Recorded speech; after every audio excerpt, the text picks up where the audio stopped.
নেশার টাকার জন্য বাবাকে মারধর, অবাধ্য কুপুত্রকে পুলিশে দিলেন রিকশাচালক বাবা।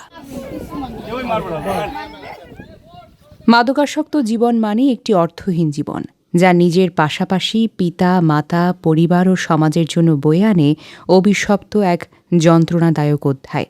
পিরোজপুরে প্রতিনিয়ত ইয়াবাসহ মাদক কারবারিরা গ্রেফতার হলেও কিছুতেই লাগাম টানা যাচ্ছে না এর।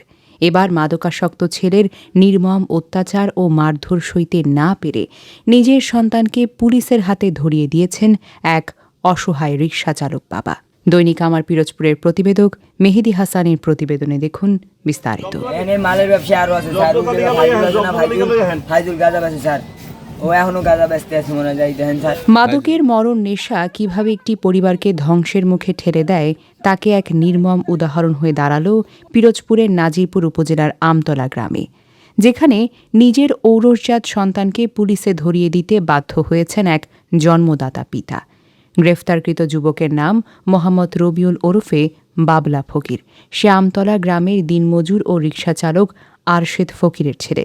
স্থানীয় পারিবারিক সূত্রে জানা গেছে, বাবলা দীর্ঘদিন ধরে মাদকাসক্ত এবং এলাকায় নানা ধরনের অপরাধমূলক কর্মকাণ্ডের সঙ্গে জড়িত। প্রতিদিন নেশার টাকার জন্য নিজের বৃদ্ধ রিকশাচালক বাবা আরশেদ ফকিরকে নির্মমভাবে মারধর করত সে। টাকা না পেলে ঘরের দামি আসবাবপত্র ভাঙচুর করা সহ পরিবারের ওপর চালাত অমানসিক নির্যাতন। আমার 3,70,000 দিবি, আমার 20 লাখ দিবি, আমার রোড মাস্টার গাড়ি আছে 110টা। এই আমি কয় কোনো কথা সত্যি নেওয়ার। তোমার নাম কি? সাদিয়া। সাদিয়া? হ্যাঁ। তোমার বড় ভাই? হ্যাঁ, ওর বড়। আরেকজন আছে। আমি কালাই নেশা করে?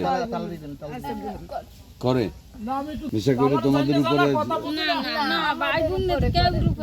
বাপের উপরে করে। শুধু ঘরেই নয়, মাদক সেবন করে বাবরা পুরো এলাকায় ত্রাস ও আতঙ্ক সৃষ্টি করে রাখত বলে অভিযোগ স্থানীয় বাসিন্দাদের। আমার ঘরের দরজাটা এই লোক রাত 2টা 26 বাজে বেসে কে খাই আর সবকিছু করে আমার ওই জায়গায় বাড়ি, আমি যে আমতলা থাকি ওই জায়গায়। ছেলের এমন অভিশপ্ত ও পৈশাচিক যন্ত্রণা আর সহ্য করতে না পেরে শেষমেশ তাকে ইয়াবাসহ পুলিশের হাতে সোপর্দ করেন তার বাবা।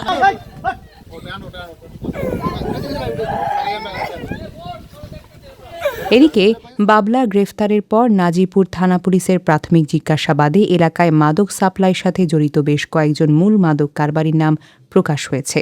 সেই তথ্যের ভিত্তিতে পুলিশ তাদেরও ধরতে অভিযান শুরু করেছে। মালের ব্যবসা আরো আছে স্যার, ফাইজুল গাঁজা বেচে স্যার, ও এখনো গাঁজা বেচতে আছে মনে যায়। দেখেন স্যার, এইদিকে মেদা আছে না, মেদা রুবেল আছে, রুবেল রুবেলও বেচে। তারপরে আরো আছে খেতুতলা মাস্টার কইয়া বলার নাম মাস্টার না, এমনি মাস্টার করে বলাই, ও বেচে।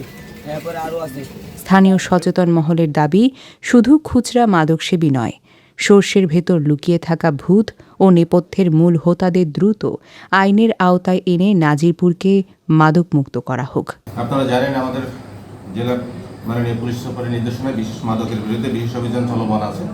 তার প্রেক্ষিতে দীর্ঘা ইউনিয়ন থেকে হিমেল নামে এবং আমতলা থেকে বাবলা ফকির নামে দুজনকে গাঁজা এবং ইয়াবা সহ গ্রেপ্তার করা হয়।